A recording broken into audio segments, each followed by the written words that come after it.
Hey everyone, I'm Zach and I like movies, and I'm here to talk about the newest from Denis Villeneuve, Dune Part 2. So this is the much hyped up follow-up to his first part of Dune from 2021, and Villeneuve has been really setting himself as a name to be talked about and be recognized and beloved, especially really since his run through the 2010s from Prisoners and Sicario, and especially in the realms of sci-fi, but from starting with Arrival and then really I think peaking creatively as austere auteur with Blade Runner 2049, pretty much one of the best sequels ever made. Honest to God, that movie still feels like a miracle. I can't believe it's made. And also, like a miracle is this adaptation of Frank Herbert's Dune. It's kind of one of those grand sci-fi, eternal sci-fi novels that you never felt like could ever possibly be made, just because it's just so dense and so much to get into. Like, you would need a Game of Thrones style TV series to get into all the complexities, but with the various houses, the various sci-fi mechanics, what with the voice or how the spice works, and all of that. And I think when rewatching Dune Part 1 to prepare for this to Part 2. I do sort of understand. I don't fully agree, but I do understand where people were coming from when they felt kind of cold from it, because Villeneuve's style is much more a little more clinical, a little more is more visually focused. I think that tends to work a little more within a property like Blade Runner than maybe someone who has read Dune and already has a vision for it in their own mind, or is just they're even in the same spirit of David Lynch, the 1984 Dune adaptation directed by David Lynch, and that movie is rather flawed, to say the least, but it does have a real cult film energy to it. It's very weird, it's very consistent in how it is, and it's just unlike anything you get anywhere. It tries to do the whole book in one, I don't know, what is that, 3 hours or something like that. But I think maybe the brutalist architecture maybe doesn't quite fit the more psychedelic aspects of the novel. But I do kind of agree that the characters, while I am invested in them, they do feel very functionary. They're only sort of doing what they are for the plot. They are sort of doing the things they do in how they relate to the plot. And I'm not sure if that's how that works in the novel, but I think the performers really bring life to that. And I gotta say, it needs to be said, we cannot overstate how perfect and absolutely amazing this casting is. Literally, I still remember the cast, remember the weeks and months of casting announcements the first one got? It was just that's a banger, that's perfect. Timothée Chalamet as Paul, awesome. Oscar Isaac as Duke Leto, yes. Rebecca Ferguson as Lady Jessica, Jason Momoa as Duncan Idaho, Stellan Skarsgård as Baron Harkonnen. The second I heard that, I could just hear his many jowls saying, "The beautiful fade, the lovely fade," and just going, "The spice must flow." God, it's every single one of these act. I am convinced that this movie is a big reason why the Oscars will now have a casting category for their awards. I'm very excited to see that, I think that spirit still continues in Part 2, because you also have other appearances from Léa Seydoux. You have Florence Pugh as the emperor, as the daughter of the emperor, who is played by Christopher fucking Walken. And just a heads up, Walken doesn't have much screen time in this, and I wasn't expecting him to, but there's something about his screen presence that's really hypnotizing, and especially when you can tell that he's really locked into a role. Like if you've ever seen King of New York, that's the kind of Walken that you're gonna get in this. Not a whole lot, but he's into this. And so Dune Part 2 really picks up like pretty much immediately after where the first one just stopped. Like it didn't have an ending; it just stopped.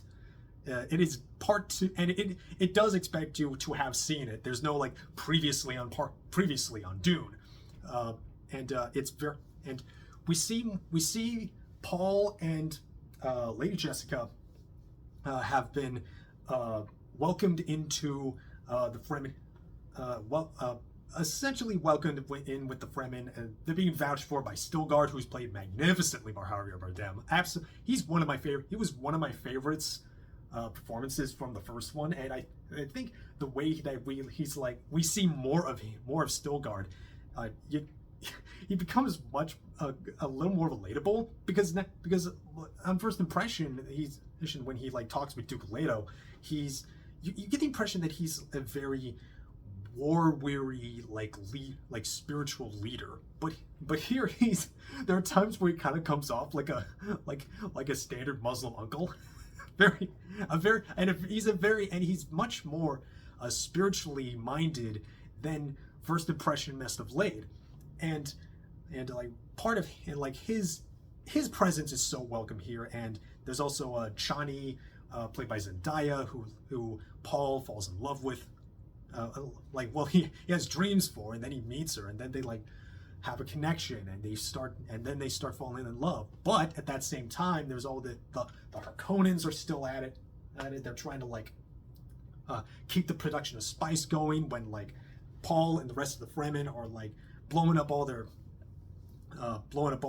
Spaihts producers, and they're like trying to get the attention of the Emperor, who's like aware of the things and like feels somewhat guilty about leading the Atreides clan house to ruin, and he's like kind of being whispered in the ear by the Reverend Mother of Bene Gesserit, who has had much more reach than you might have first been given impression by. Like they're definitely like in the shadows, like helping like move pieces around the chessboard and trying to keep on whatever the winning side may be.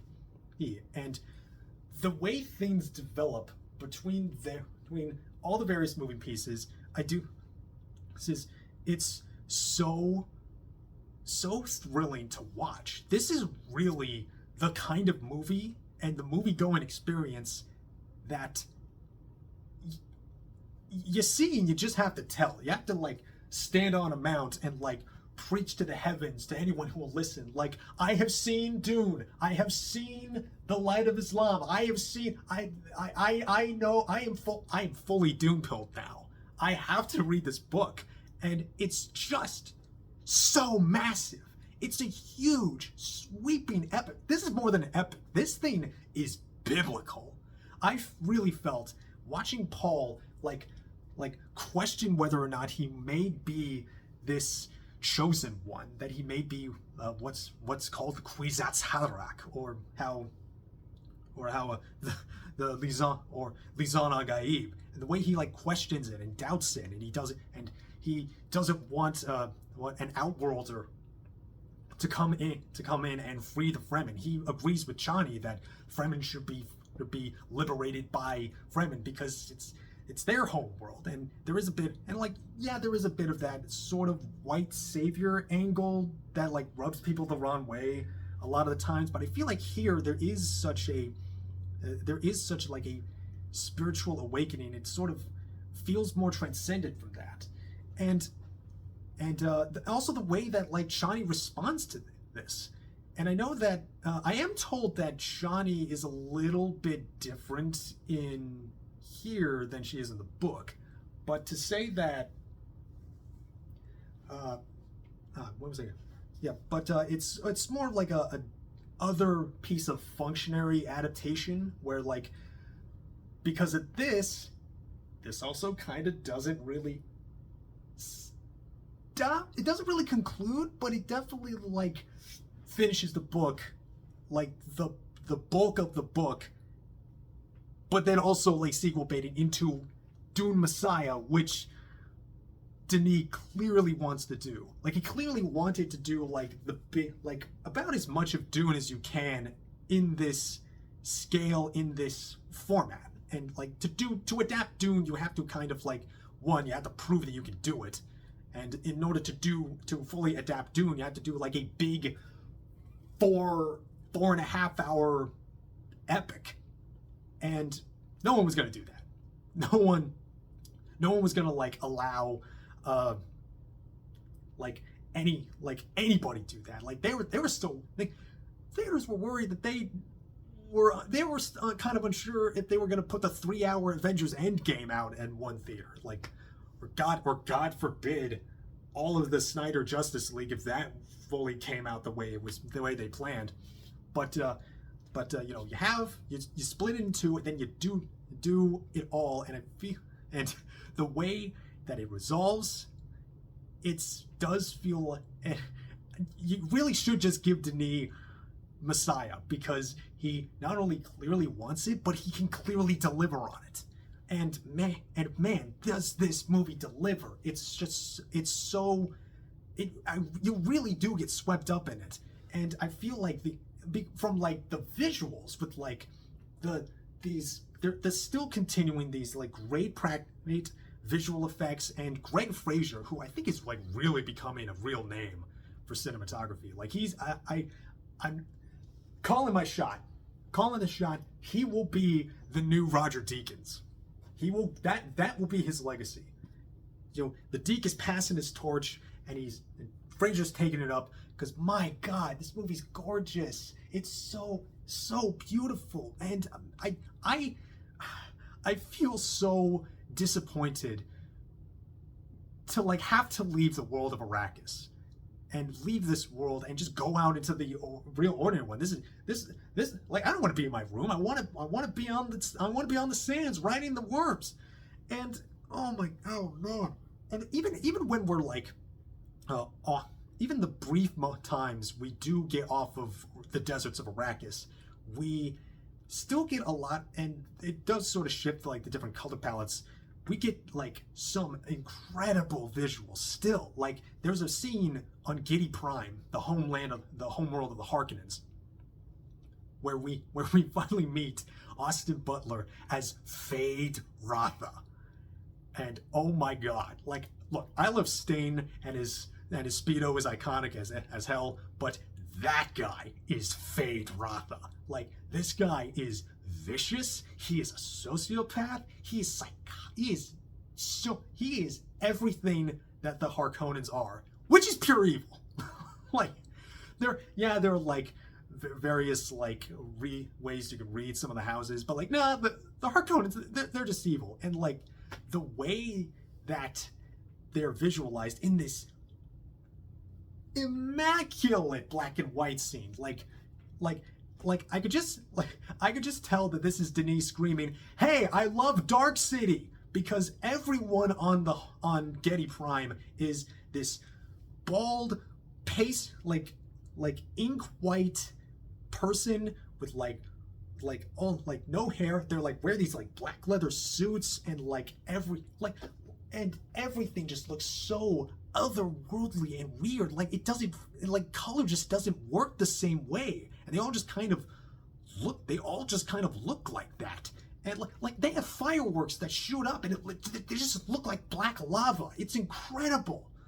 And I'm sorry if this is sounding like very scattershot, and I'm really hopping from bit to bit to bit, because like this movie is just it just hooks you into so much. But like the main centerpiece of Paul's story, I really felt it. And this, all of part two, I think really did justify all of the build-up in part one. And like part one, again, in order to, like I said before, if you want to adapt Dune, you have to prove that you can do it. So part one winds up being, in retrospect, very much more expository. It feels more like we're just setting things up, and it isn't quite as emotionally fulfilling, especially compared to part two, because wow, man, I felt like I was watching like I was part of this grand journey, the way that Paul just like comes into the role, and like there's a scene where he declares himself, I am Lizangai Mugaib, and I get chills. Like, Chalamet is the moment. He is absolutely getting worth all the hype he's been getting, everyone in the cast is fantastic. Zendaya is great. Javier Bardem, one of my favorite Javier Bardem performances. Dave Bautista, who, man, I really wish Robin had more screen time, because Bautista's got such great acting instincts. And again, like, Stellan Skarsgård is so much fun. Austin Butler is frightening. And you even get great pieces from like lesser, like, again, they don't have much screen time, but like Florence Pugh is wonderful. Charlotte Rampling as the Reverend Mother is just bone chilling. And again, Christopher Walken he's magnetic. I love seeing him in this. I'm rambling because like there is so much to love and appreciate. And I understand if like you're still not fully like emotionally invested, but personally, I'm just like, I felt something like that. I felt blessed to have seen this. Like, I missed the mark, much to my great shame. I missed the boat on when the Lord of the Rings came out. I was a Harry Potter kid, but I'm sorry. But this really does feel like the new kind of epic franchise filmmaking that a lot of studios have been really trying to make in their own way. But like, this does feel like a new kind of Lord of the Rings trilogy. And granted, I think Jackson did a better job of like keeping them like both as parts 1, 2, and 3, as like, you know, keeping the films individually as emotionally and story-wise satisfying, but building up into each other. Whereas I think Denis keeps each Dune building up into the next one, as kind of like in a like, all right, if you keep right, you better keep watching. You better keep if you want to see the story end right, then you better keep watching. And especially with how this concludes, it does feel like we are gonna get hyped into him getting Dune Messiah. I hope he does get Dune Messiah, because man, he really needs to finish a movie. He hasn't finished a movie since Blade Runner. But again, I don't want to give too much away if I haven't already, because man, again, this is a movie that I feel like you need to see for yourself, especially on the biggest screen imaginable. It's an overwhelming experience. The scope of it, the austerity of it, how absolutely gorgeous it is, and how it sounds too. Hans Zimmer is just going out of his mind. This is majestic shit, both from him, from Fraser, from Denis, from the entire cast. Everyone here should be proud to have been a part of this. This was absolutely amazing. It overcomes a lot of the problems that I wound up having with part one. Like, the pacing is much better. Now that all the setup has been done, like, we're getting into the real meat of the story, and there's so much moments to allow the breadth and the scope and the story to just like really get you swept up in. I am fully doom-pilled. I am fully spiced up, and I really, really cannot wait for more. This was incredible, and this is monumental. This is a incredible achievement. Everyone should feel proud. Everyone should feel proud, and everyone should see this. I am feeling, I am feeling the strongest of 8s to a light 9. Again, I think some of the I think it does achieve a lot of what what part 1 built off of, and maybe one of these days it'd be great if theaters had a special event where they show parts 1 and 2 back to back. Call it Dune, the whole spicy affair. But yeah, this is really fantastic, fantastic film. Cannot recommend this enough. If you haven't seen this already, you really should. And man, I cannot wait to see what more Denis Villeneuve is going to do, because he's been really set himself as a director to take notice of, to really pay attention to really listen to lean into. Many times watching this, I sat up and paid attention, leaned into the movie more. I'm repeating myself, but man, it's just so good. This is very much the hype. I don't know what else to say other than go see it. But I do have some more things to say, comment, subscribe, share the video.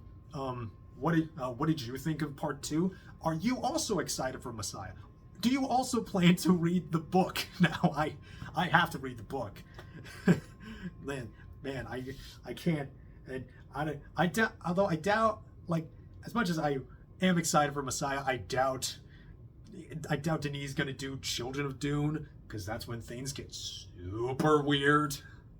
But I don't know. There might be that's a real wait and see kind of thing. But yeah, absolutely can't recommend this enough. I'm Zach. I love Dune. I love Denis Villeneuve. I love movies. I still have movies to watch, and I hope you watch them too. And I will see you then. Later.